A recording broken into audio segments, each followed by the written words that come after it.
That's why I hate it when you force me to do everything that's such a hassle. If you're not going to be cooperative, you should be the one to take care of your mother. Just shut up and take care of her. If you don't like it, and if you're going to refuse, we'll get a divorce.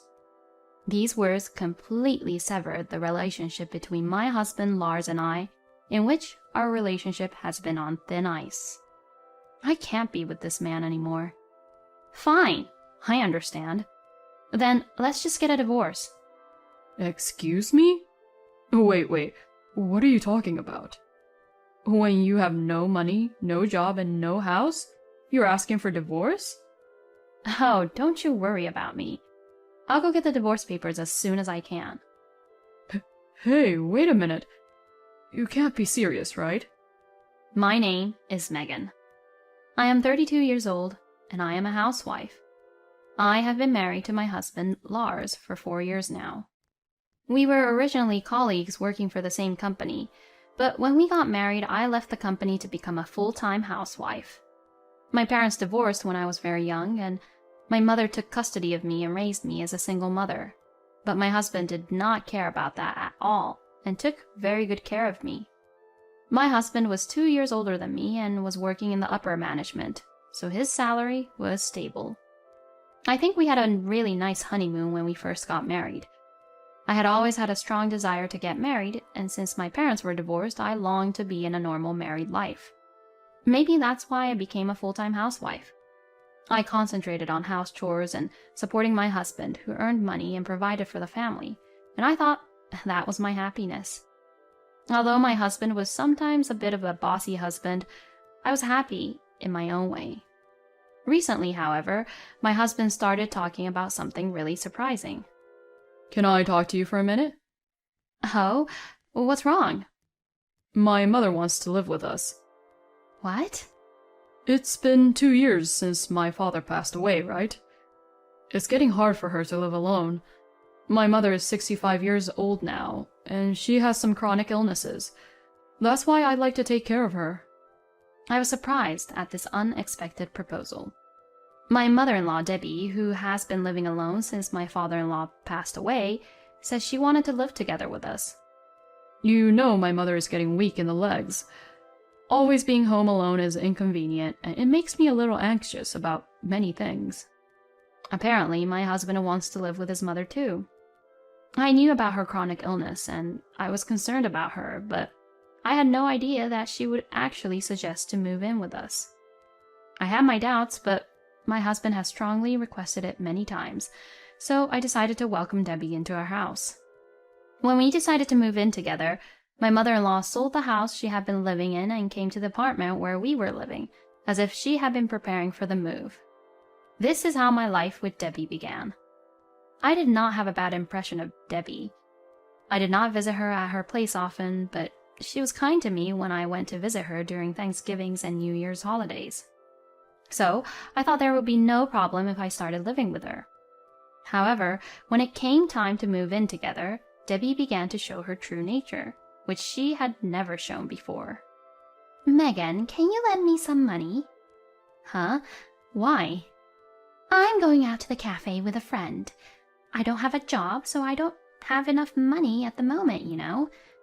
"But you do get pension, right? Besides, you have your husband's inheritance and money from selling your house that you had, don't you?" "I beg your pardon?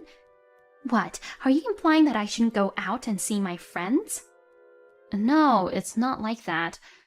But the bag that you wanted the other day, we just paid for it out of our expenses, didn't we?" "Ah, how stingy are you? It's fine to at least pay for the cafe. I'm going to tell Lars about this.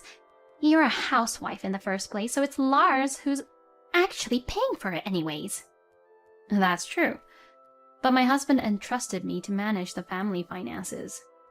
So if I don't do my best, our life will eventually become difficult because of Debbie's habit of spending money. And since your legs are getting weaker, I think it would be better if you didn't go out so much." You're always making excuses, huh? You really are an inflexible woman." Saying this, Debbie angrily went back to her room. No matter how angry my mother-in-law may be with me, this thing is non-negotiable. But it looks like Debbie convinced my husband. Hey, Megan, what did you say to my mother? Huh? I heard from my mother that you were trying to forbid her from going out with her friends and lock her up in this house. What the? I didn't do that. Debbie didn't even give me back the money for the bag the other day, but she asked me to lend me her money for going to cafe with her friends, so I refused. Huh? Why did you even refuse her request without telling me? I'm the one who earns money here, so I decide how to spend my money. You could at least hand her the money for cafe. Fine. To this, Debbie grinned and said to me, "See, I told you. It's Lars who's paying for it." "Well then, give me $50. "Excuse me? $50 for the cafe?" "Well, you don't know how much it costs, do you? So if that's the case, it's normal to bring money just in case." "Yes, but..." Just give her $50. God, I really didn't think that you were such a difficult wife. Huh? So it's all my fault then? Lars spoils his own mother too much. Wow, Lars, you must be having a really difficult time. All right, I'll step up here and educate Megan about being a wife. What? Mother, really? That would be great. It's for you, Lars. Of course I'd do that. Who do they think they are? I came to know not only Debbie's true nature, but also that my husband was a mama's boy. Having received permission from my husband, Debbie got carried away and began to behave more and more terrible towards me. She complained that my cooking was bad and tasteless. She complained that the vacuum cleaner was too noisy. She complained about the timing of my laundry, and she complained about my house chores. I am sure she doesn't like anything I do. Furthermore, it seems to feel like she is always acting like the guest of the house and never helps me with the house chores. I would appreciate it if she would do things like hang the laundry or wash the dishes, but no matter how much I asked her to do so, she always insists, "Don't abuse an old person like me who has chronic illnesses." No matter how much I tried to talk to her, she would eventually ask my husband for help and treat me like I was the bad guy. In the end, my husband gets angry with me and I end up feeling terrible. I guess this is exactly what being bullied by a mother-in-law must mean. Debbie's attitude is as bad as ever, and my husband takes Debbie's comments to heart and treats me like I'm a bad wife. If you annoy my mother too much, I'll kick you out of the house. He would even say such things like that. Debbie always smiles when she sees me getting yelled at by my husband. What in the world have I done? If I had been mean to Debbie, I would understand. But I do my house chores, manage the finances, feed my husband and mother-in-law well-balanced meals, and treat them normally. And yet, I can't stand the fact that they are so mean to me just because I am Debbie's daughter-in-law. I found myself in this situation for about 6 months. The stress from Debbie bullying me built up, and I finally developed a stomach ulcer. Initially, I was treated at a local clinic, but I needed to be hospitalized and was referred to a large hospital in town, where I was admitted. When my mom found out that I was hospitalized, she came to visit me every day, even though she lived far away from the hospital. As a result of the days I spent not feeling alive, I got sick and had to be hospitalized. I was quite depressed, but my mother's daily visits helped to heal my heart little by little. On the other hand, my husband and Debbie did not come to visit me. I ended up being in the hospital for 2 months, and during that time, they came to visit me only once. When I told them how long I was going to be in the hospital, my husband said, What? You won't be home for that long? Wow, you really are useless, huh? And Debbie would also say, "You don't have the guts. I'm in much worse shape than you." What do these people think I am? When my mother came to visit me afterwards, they would quickly leave. Seeing them leave without saying any proper greeting, I was disappointed not only in Debbie, but also in my husband. Just the thought of having to live with those people again after leaving the hospital was horrifying. Perhaps the reason I was in the hospital for so long was because I was thinking about that. Later, I was finally discharged from the hospital. When I called my husband, he said he understood and came to pick me up by car. I was thinking that he still had this kindness in him, and when he saw me as he picked me up, he said, "It was really difficult while you were gone, you know." When I asked him what he meant, he said that even in front of my husband, Debbie made him do everything, saying things like, "I can't cook today because my leg hurts," or "I need to take a break, so do the cleaning and laundry." So Lars had to do the house chores after work and on his days off, which was really hard for him because he didn't have time to rest. I was a little happy. My husband understood the hardships of doing house chores and dealing with Debbie. This would stop him from taking Debbie's side in everything, and he would listen to me. And my husband was actually kind to me even after I returned home. Whenever Debbie said something unreasonable, he would warn her, saying, "Mom, don't talk like that." Debbie looked frustrated and reluctantly did as my husband said. It was really hard for me when I had to be hospitalized because I felt I had reached my limit in terms of being treated like that by Debbie, but I am glad that things have changed in this way. I wish my husband would have changed without me having to be hospitalized, though. But then, the situation changed again. On the way home from a tea party with her friends, Debbie fell off the stairs at the train station and injured herself. Unfortunately, the injury itself was not so serious, but as a result, the chronic illness she had in her leg worsened, and she became unable to live her daily life easily as before. The doctor told her that she would require long-term care. Debbie was going to be hospitalized for the time being, and when Lars returned home, he wanted to discuss the future with me. At that time, I thought that my husband would cooperate with me and take care of Debbie together. But what my husband would say was unbelievable and not so nice. "I'll leave it to you to look after my mother." Excuse me? "You're the one who stays at home during the day all the time, and it would be better if a woman did it, wouldn't it?" Now, wait a minute. Why is it decided that I would be the only one looking after her? You should be the one taking care of her at night or on your days off. "I'll be tired and exhausted from working. I'm too tired to take care of her after work, and I need to recover my strength on my days off. That's why you should be the one to do it, because you're the one who stays at home all the time, right?" I was just really disappointed. Nothing has changed. He throws all the troubles to me. He would rather not take care of Debbie at all because of the mess he had to go through while I was in the hospital. "I'm counting on you to take care of my mother." My husband tries to end the conversation by saying that. No, I can't lose here like that. If you're forcing me into this like that, I won't take care of her. "Huh?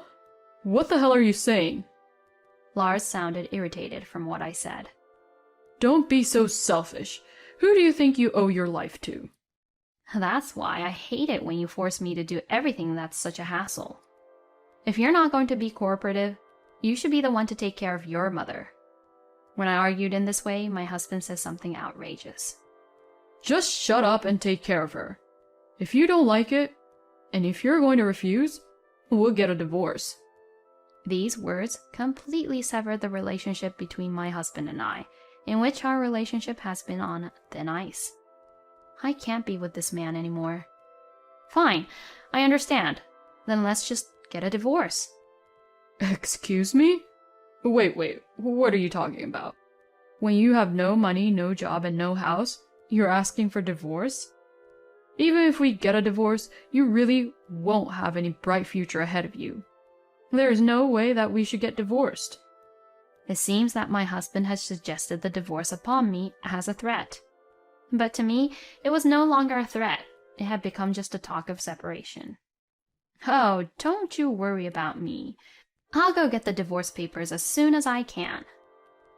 Hey, wait a minute. You can't be serious, right? My husband was obviously upset, but I guess he didn't want to lose and show how upset he was. He fidgeted and just watched silently as I prepared to leave. I was on my way to the town hall when I called someone. Oh, hello. Sorry to call you so suddenly. Can I take you up on the talk that we had before? Yeah, I couldn't take it anymore. I'm even heading over to the town hall right now. Really? Thanks. Well then, see you soon. After that, I went home with the divorce papers. When I entered the living room, my husband still looked upset, and he was just looking over at me and didn't move. Here are the divorce papers. Just sign these. Are you sure about this? What? So you had no intention of getting a divorce, but you say things like we get a divorce? You're so lame and stupid. When I provoked him, my husband's face turned red, and he got angry. Fine. If you're fine with it, then sure. Let's just get on with it. I thought I could reconsider about divorce, but we're done for. I'm divorcing you. Whatever. Just shut up and sign here. I urged my husband, who was being reluctant on signing the papers and not holding a pen. He sat down on a chair loudly and signed the divorce papers. There, you sure about this, huh? I ignored these words and signed my part. Okay, well then, I'll submit the papers. Then I started packing up my stuff. While I was packing up my stuff, my husband was there just fidgeting around, not knowing what to do. I guess he wants me to stop the divorce. But I've reached my limit. I packed my things without worrying about my husband and loaded them into my mother's car, which arrived a few minutes later. Well, good luck taking care of Debbie. I said this to my husband for the last time and left the house. My husband seemed to want to say something. I laughed in the elevator, remembering my husband's facial expression, which was in a shock. I immediately filed the divorce papers, and my divorce from my husband was successfully finalized. Then, about 2 months later, I received a phone call from an unknown number. I thought it might be a work-related call, so I answered anyway. What the heck do you want from me? Hey, Megan, when will you come back here? Huh? What the heck are you saying? We got divorced, you know. And now we're strangers, you know. Oh, don't say that, and please, just come back. You've been a full-time housewife when you were with me, so you're only working part-time jobs, right? Even if your mother lived with you, it would be hard for you to make ends meet even if you both worked part-time jobs, since it's just you and your mother. I mean, you shouldn't even be worrying about me like that since we're divorced. Please, Megan, please, come back. Not only am I taking care of my mother with her leg injury, but she's also got dementia, and she's throwing tantrums all the time, and the house is a mess. Let's start over with our married life like the old days, where I earned a decent amount and you take care of the house. I couldn't help but laugh. You just want to have it easy for yourself, huh? I'm sorry to say this, but I'm working hard at my friend's company as a full-time employee at the moment. What? My friend knew about my Spanish skills, and now I'm in charge of dealing with an overseas Spanish company. So, the salary is pretty good. If your salary hasn't changed, I probably earn more than you now. No way. So, I'm not in need of a place to live, money, job, or anything else. In fact, I'm super happy to be free from you and Debbie. So don't contact me anymore. If you try to contact me, even if I change my number, I will call the police immediately. Oh, hey, wait. Before my husband could say anything, I hung up the phone. I heard from a former colleague of mine who still works at the same place as my ex-husband that my ex-husband was demoted because he couldn't rest his body and mind at home because of taking care of Debbie and kept making mistakes at work. However, the cost of caring for Debbie is very expensive, so he is still in a difficult situation, and his income has been reduced, which makes it even more difficult. Well, he got what he deserved. On the other hand, I have steadily built up my career, and my income has increased. I am now living a comfortable life in a slightly more expensive apartment. It's amazing how much bullying can end you up with a stomach ulcer. And even though Lars experienced it once and learned how hard it is to take care of the house chores and his mother, he is just the worst for trying to force everything onto Megan. I can only say that he deserved to be abandoned by Megan in the end, and all the burden came to him. I hope that Megan will continue to work hard at her job while also fulfilling her private life. Thank you for watching until the end. Please subscribe to our channel. See you in our next video.